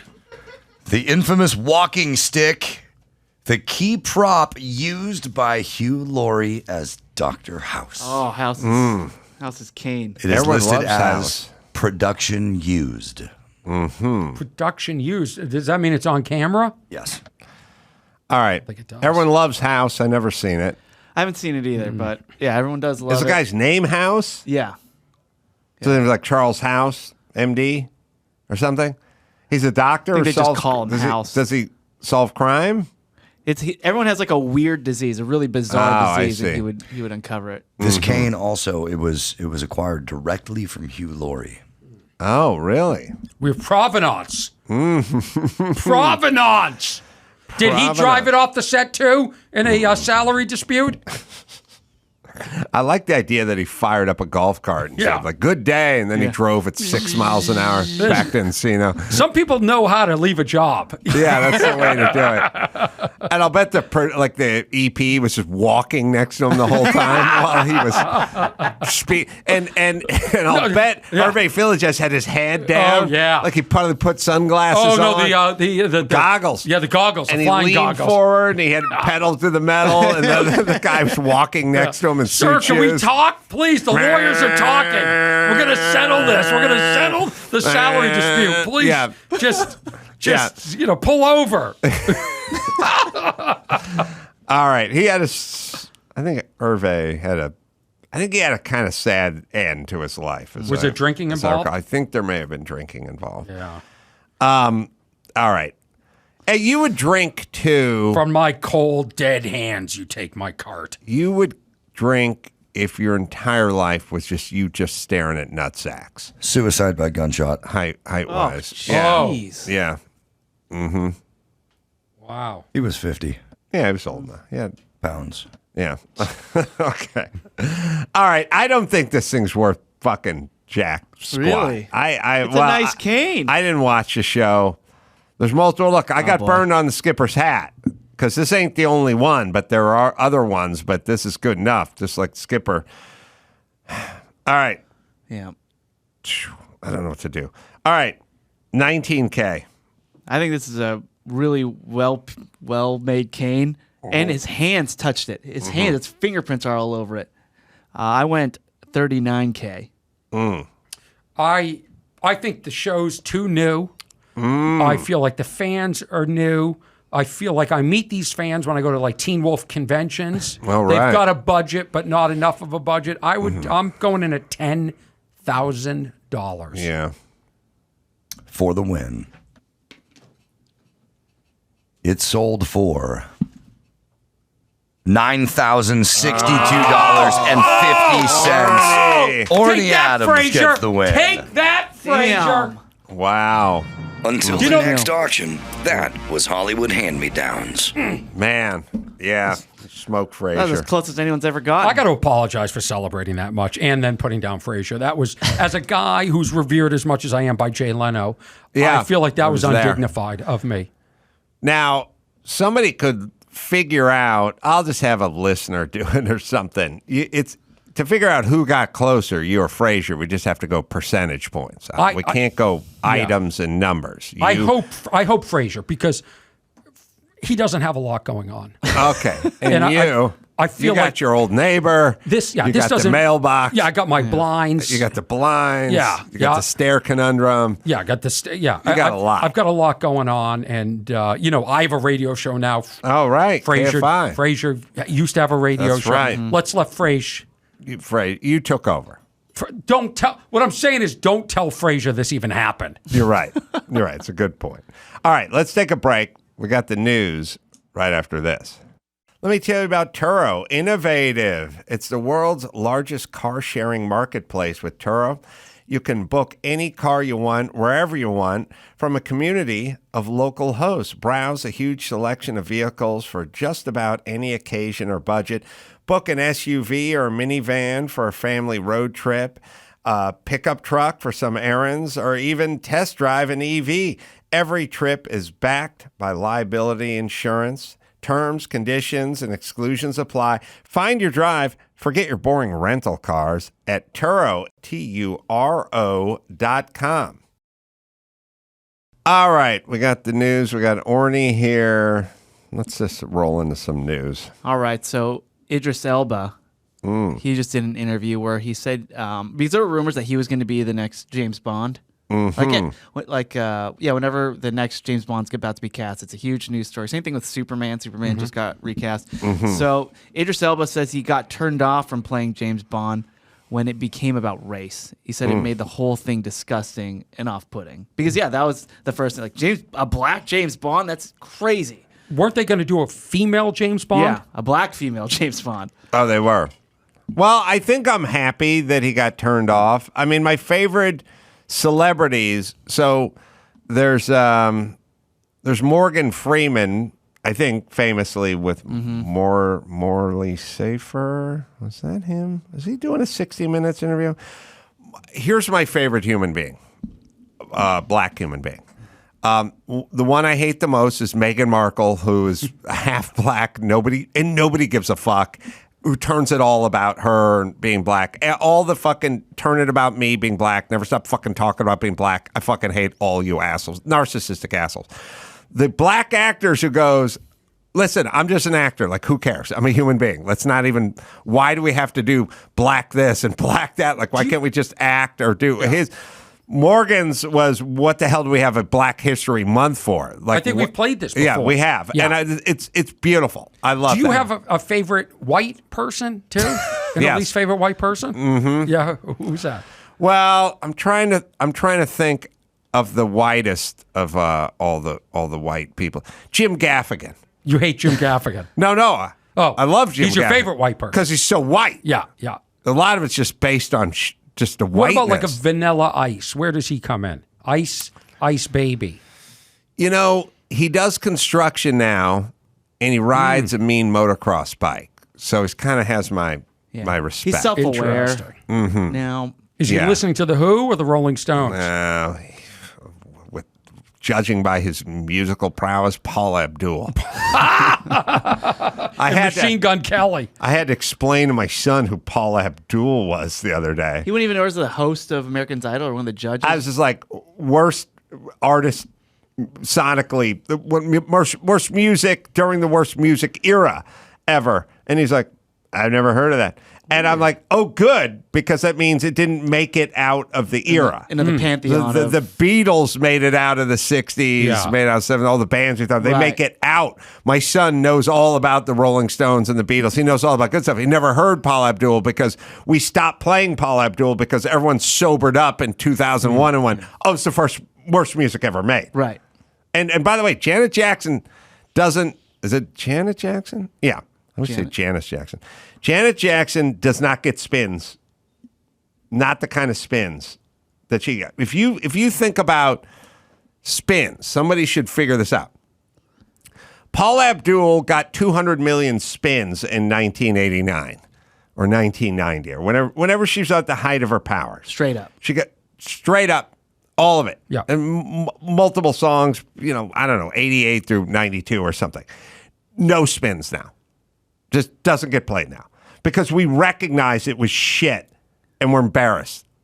Didn't she do a version of that song like Dancing with the Cheetos guy for a commercial? Yes. Yeah. And, I think was that music video? Everyone hates me for saying it, but Janet Jackson, same thing. She doesn't get the spins. Now, it was a shit era with the shit fucking brothers, the Minneapolis fucking asshole producers. It's a shit era of music from like 87, 88 to like 93. It was just we carved it out and we pulled it out of our memory and we don't want to hear it anymore. Are you surprised? And she just got out of the hospital. Madonna is not played more now or revered or as a trailblazer for the female solo act. She's more known for just being her, like as a personality or an icon, but nobody listens to her music. That's interesting though, isn't it? Yeah. Like a Verge. I mean, these are good songs. Yeah, well, she spanned. She didn't start when we were at our nadir, the shittiest time ever. Thank you. Good work. She started in the earlier 80s, mid or earlier 80s when we hadn't fucking bottomed out with Janet Jackson and Paula Abdul, which are like, ugh, they're fucking horrible. They're just it's not even music. And then she had some interesting songs and some melodic songs and whatever, but she's still not really an artist. I don't think people don't think of her as an artist. They think of her sort of, she's like the female David Bowie, a little less sonically inclined, but more of a like innovator. Performance art. Yeah. We have Freeman's clip, by the way. Oh God, we need more of this. By the way, this is from what year? This is what we need now. I wish the fucking Obamas could get on board with this shit. Black History Month you find ridiculous. Why? You're going to relegate my history to a month? Oh, come on. What do you do with yours? 2005. Which month is White History Month? No, come on, tell me. Well, I'm Jewish.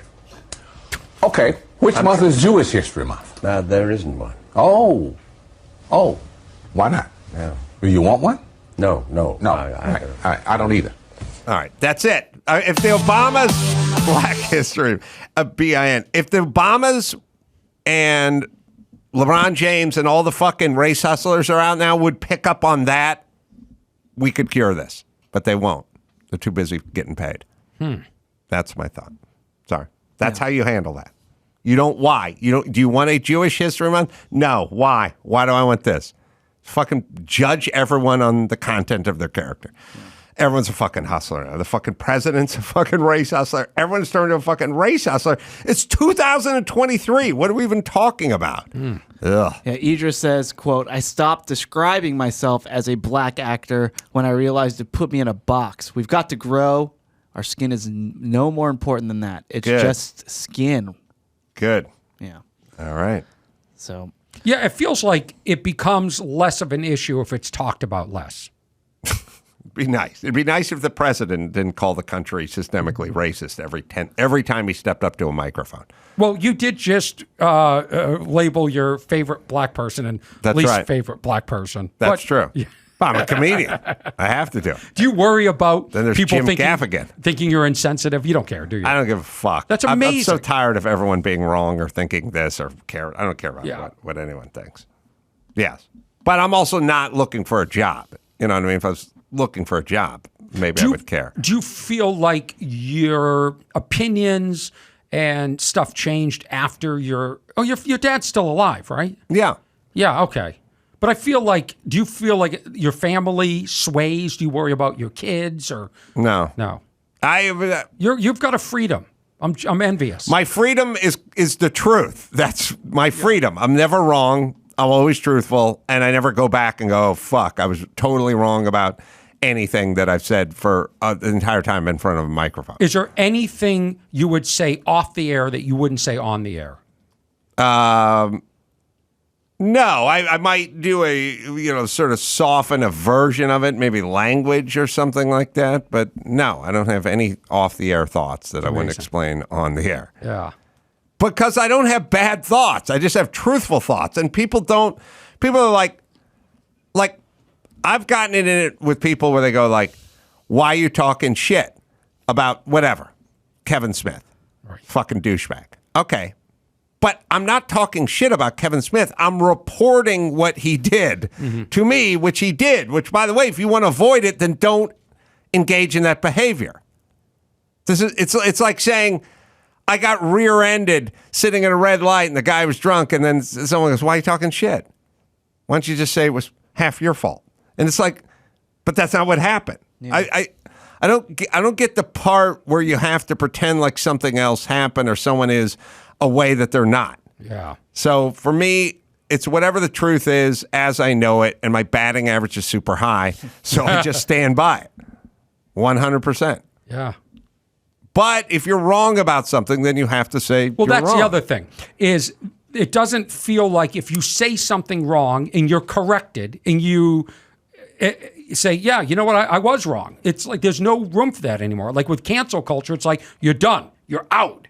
Like They don't allow you to say, you know what, at the time I felt that way, but now that people have brought this up to me, I see that I was incorrect. Doesn't matter. Doesn't matter. And that's dangerous. I agree. But everyone could speak their mind and we'd have a little better society. Or the worst is politicians and people in positions of power stop fucking lying. Just talking about white supremacy over and over and over again. I mean, it's so dangerous. It's so irresponsible. It's like a fiduciary duty that Joe Biden has thrown out the window. You're agitating the country. You're making the country angry, feel hostile, feel scared because you won't stop talking about racism when it barely exists in 2023. You're talking about white supremacy? What are we talking about? Where is the Klan meeting? Where are these groups? Who are these people? What danger do they pose? He's going to be gone, by the way. Biden will be. There's trouble for Biden. I guarantee he deserves. He's such a fucking horrible carpetbagger. I was fine with Biden at the beginning. I was like, all right, let's see what he has to say. Like before next election? Oh, yeah. Yeah, it's coming. It's coming. Who's coming for him? There's a whole bunch of problems that he has overseas with his son, and more comes out every other day. It's coming. The hunter. Yeah, I do not. He wasn't really a hunter. He's more of a gatherer. He would just go to China and gather money, go to Ukraine and gather money. He'd just go around the world and gather. He was a gatherer. He didn't hunt. Have you ever thought about just? No, you know what? Take away that question. All right. Don't do that to my More club. news question. All right. So there's a Los Angeles pizza shop, actually NoHo, that's been in the news. My old neighborhood. It was just busted recently because it was an illegal cannabis super lab. Yeah. So Which one? Not Prime. It's on Radford Avenue. Radford. Yeah, I know where that is. The 7300 block. On Lancashire, did you say? 7300 block of Radford Avenue. I don't know the cross streets. Oh, NoHo must be Lancashire. Do you think you should know the cross street before you do this article? You know, Orny, yeah, I do. Yeah, I really.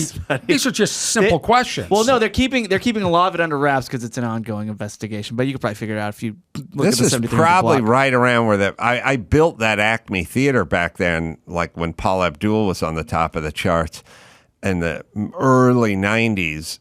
and I think must have been right in there. Yeah, well, it's next to an animal hospital, so that kind of helps you dox it a little bit. And pictures posted by the LAPD show vats that were used to make cannabis honey oil. So that's what they're making, huge boxes. Huge batches, and they also had them in boxes on the cooling racks. The LAPD tweeted it out, announcing that they discovered this. It comes after pounds of heroin and fentanyl, along with guns and cash, were sniffed out of a vending machine by the LAPD the week prior. Sniffed out? Sniffed out by a canine. Oh yeah, makes sense. Yeah, because it's the cop just finding some heroin and fentanyl that way. Yeah. You know, as we're looking at these pictures and they're showing some pizza boxes, is anybody surprised the pizza box has not evolved at all? It really has. I was thinking about it the other day. And not only... I wish you had called me. I know. Discussion. We could have had a real heart-to-heart about pizza boxes. And not only that, but the construction of the pizza box, it's just a pallet of flat boxes. Yeah. And then some guy's got to stand in the back of the pizza place and endlessly snap them and fold them up and hook the ears together. And I had this exact same thought. I was like, in 1941, there was a pizza joint that had the exact same pizza box. Right. But I would look at it as a testament to the person who invented the pizza box. I think it's laziness. Oh, really? Yeah, I mean, the only evolution is they put that little table in the middle to prevent the top from getting on the cheese getting on the top. Right. But no, it's have you ever done it? I had a job where I had to put them together, and it's not easy. And I gave somebody just died in the booth. It's super easy. That was one of the easiest jobs it's at a pizza easy, place. but you have the oven guy, or do do you want him to build the boxes? You got to do 2,000 a day. I mean, the boxes. are a hot Listen. summer day. I did some soul searching on this pizza box because I'm with you.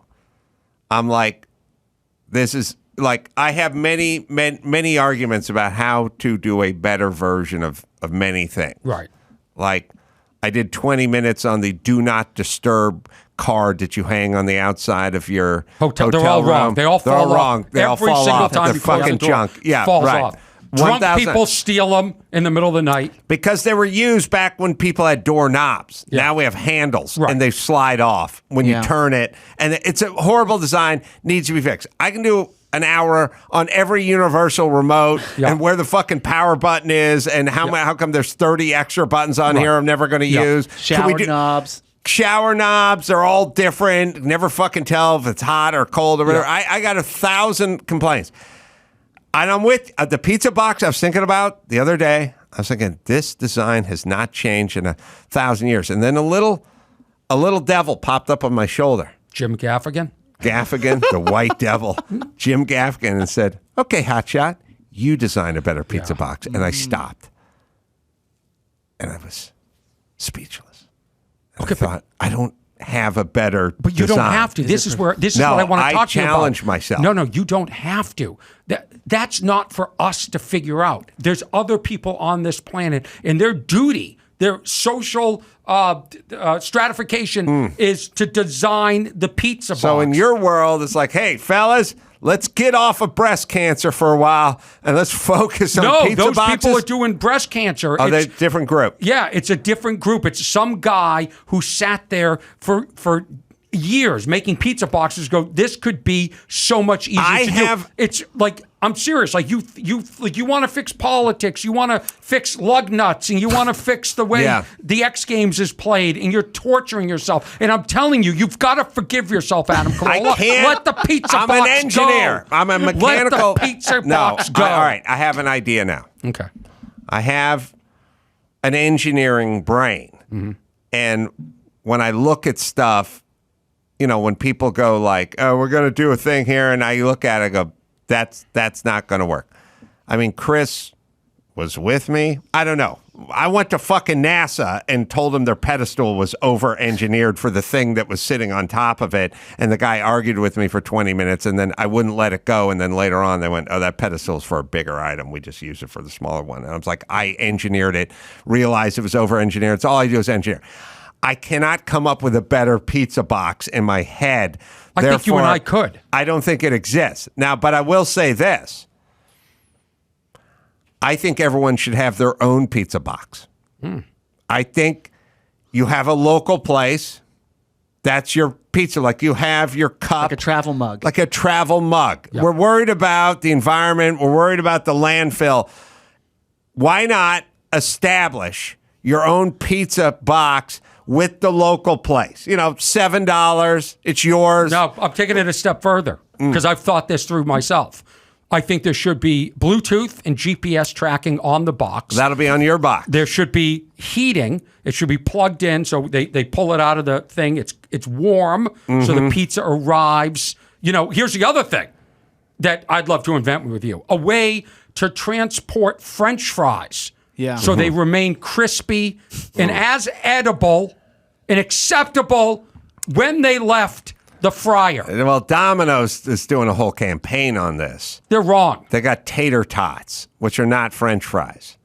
They got a whole thing about tater tots. And now... And they're putting them under like a crush simulator and stuff. And it's like, oh, it takes 7 Newton meters to like crush this tater tot. Have you seen this commercial? No. But I'll tell you something, You've Adam. seen it? No. Shingles Okay, doesn't I want the care. tater tots, though. Shingles doesn't care, and I wouldn't have driven that car in high school. The guy's going around town going, I ran an Adam Carolla as my hero, and the best he could come up with was, I wouldn't have driven that car in high school. All right, I'm telling you, goddamn you two, Domino's has run the fucking shit out of this campaign for their fucking tater tots because they've invented a tater that will come to your home and not be soggy and fucked up and shitty. Dawson, have you seen this commercial? Yeah. They've run it every 10 minutes for the last 7 months. There's no fucking way. But now you we're giving could them a free ad. And Joe Rogan is their spokesman. Here it is. Frank and Sharia. At Domino's, we are obsessed with delivery. I'm not sure other guys think about delivery So it breaks our heart when we see delivery done wrong. like soggy fries. They're soggy and they don't deliver well. We knew we had to do something about it. Turns out the solve wasn't better fries. It was tots. Tots. Hot, crispy, golden. Tots. Because we're a pizza company, we loaded them with pizza toppings. Our tots are made to be delivered. Introducing new loaded tots. And they're only $6.99 each when you order pizza and tots. What else could be better than that? First time I've ever seen that. I find it hard to How believe. They've run this commercial every 10 minutes for 6 months. You're either not watching TV or you're just watching gay shows that you're embarrassed about. Maybe it's both. The thing that bothers me the most about this commercial is I imagine at the board meeting of the Domino's and all their top engineers, okay, guys, we're a pizza company. What really gets your goat? French fries that suck when they're delivered. We got to get on this. I'm not buying it. I don't think I they really did it. think they're just going, how do we make America fatter? They got a We deal on figure out how to tater tots. We're obese. Yeah. We need to get to morbidly obese. Yeah. Like tater tots, like you ordering a large Domino's, Hawaiian style pizza and the tots, that is just one huge carb. Yeah, I mean, a you will bomb. gain 7 pounds from eating that. Yeah, that when they shit. take your order, like, would you like anything else with that pizza? Yeah, more carbohydrates. Yeah, more carbs. More carbs. You Right. know what? Fry something over there. I want a thick crust pizza. Oh, you know what would Could you impress put me? the tots on the thick crust pizza? You know what would impress me is if Domino's made the pizza box out of tater tot. Oh, you just eat the box. You eat the box. Yeah, like they do with the taco salad. Yeah. You get to eat the bowl. You should eat the container. right. Edible container. So we all have our own container, Yeah. Okay. our pizza box. Yeah. And you can go to your local, whoever the one that's closest to your home or the one you use, and you can go, this is my pizza box. Mm-hmm. And that pizza box will have your name, emblazoned on it or your initials bedazzled on the top.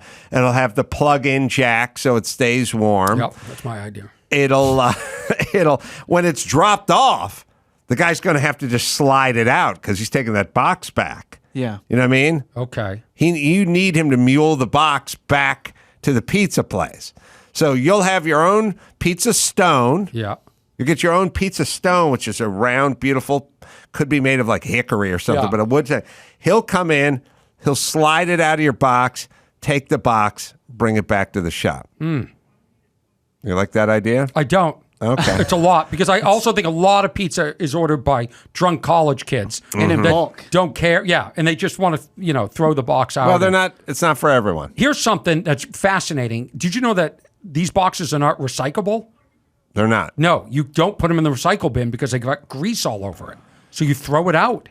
I would reckon that the amount of cheese that I've pulled off the box and consumed probably now is equivalent to like 41 pizzas. Wow. And the amount of hot dog on a stick batter of eating off the stick, it's probably like 17 hot dog on a sticks now. Like if you just took my remnant food, it would start to add up at this point. Yeah, interesting. All right, sorry. There really is nothing you won't share on this podcast. There's you really nothing. will say. You will go right anything. to the edge on everything. That's right. Including pizza. Cheese. Yeah, I wish they could do better on the box, but they have not. They've not figured it out. And I challenge you to do better. When I sit on planes, I can reconfigure the seats all the time. Oh, okay. That's my thing. That's good. Yeah. All right. Let's do one more. Okay. Two more, maybe. Yeah, I've got to get to Mike Love. Yeah. All right, well, speaking of music, so the Billy Joel classic "We Didn't Start the Fire" has been updated by the band Fall Out Boy. New lyrics, more current lyrics. They went from I think 83 to 2000 or to today, I think. But yeah, so they just updated the lyrics. The only difference, or one of the big differences, is it's not in chronological order like Billy Joel's song is. They're just throwing words up. But yeah, let's hear some of it. I appreciate the Billy Joel song. Like, oh. You ever wonder how he remembers all those lyrics? I'll bet he's got a prompter now if he's doing it in concert. But to me, that song is like watching up close magic, where the guy does the cards, he does the thing, and then pulls the ring off, and it's behind the kid's ear, or whatever. I go, I appreciate that, and then I walk away. Yeah, like I go, that's really cool that you took the time to figure that whole thing out, but I'm not interested. A lot of big musicians, one of their stage monitors is actually a screen that just has like the karaoke lyrics coming. Oh, one of the monitors. Yeah, I was right. Beyonce uses one. Everyone uses one now. I notice a lot of these old rockers, what they do is they sing the first line of the song and then they point to the audience and then they hold especially the high up. part. Yeah, they sing it all. Right. Yeah. All right. Well, I do that with my jokes now. So here's a Fall Out Boy's version of "We Didn't Start the Fire" from '89 to today. Oh, okay. Those years they covered. All right. Yeah, but you get it. Yeah, I get it. That's cool. All right. It's interesting. I'm not into remakes, but if you're gonna retool it, then so be it. Yeah. But then they're going to have to do it in concert now. Yeah. Meanwhile, the Paul McCartney's still singing "She Was Just 17." You know what I mean? Right. No update on that. Right. I'm trying to think what would be the song that you'd need. Now, this song, you got to fire up the prompter. Billy, Fall Out Boy. Yeah. Right? Of course. It's too many lyrics. Right. These guys are but busy. what is the easiest? What is the easiest song? And I think, Dawson will come to me. What is the fucking disco era? Get Down on It. Get down on it. All right, no prompter necessary. Get right? down on it. I could do Get Down on It tomorrow in the middle of a Cool in the Gang. If I was drunk and backstage and either Cool himself or one of his gang members came up to me and just woke me up out of a stupor and went, we need you to do Get Down on It a cappella single. I'd be like, and the teleprompter's broke. How about We Are Family? That's another one. I can do Get Down on It. This is the least of the teleprompters. Oh, no, wait. I got one that just beat it. What? Bird is the word? Bird is the word? I do, but I don't know it beyond. I don't know the whole composition. Bird is a word. All right, people tweet me a better prompter, a lesser necessity for a prompter song than Bird is a word, but Get Down On's the worst song ever. Right. All right. Let's bring it home, Max Pat. All right. Max, what do I do with Orny's? It's got a plug sheet here. You can go to AdamCarolla.com for all my live shows, and you can go to OrnyAdams.com for his live shows. He's going to be in Vegas coming up July 13th through the 16th, in the Ice House, July. Don't sit in the front row. No. That'll be July 22nd. And you can check him out periodically on Sundays on KFI as well. And the podcast, What's Wrong with Orny Adams, is where you go. Always great to see you, my friend. Yeah. And until next time, it's Adam Carolla for Chris Max Pat and Orny Adams saying mahalo.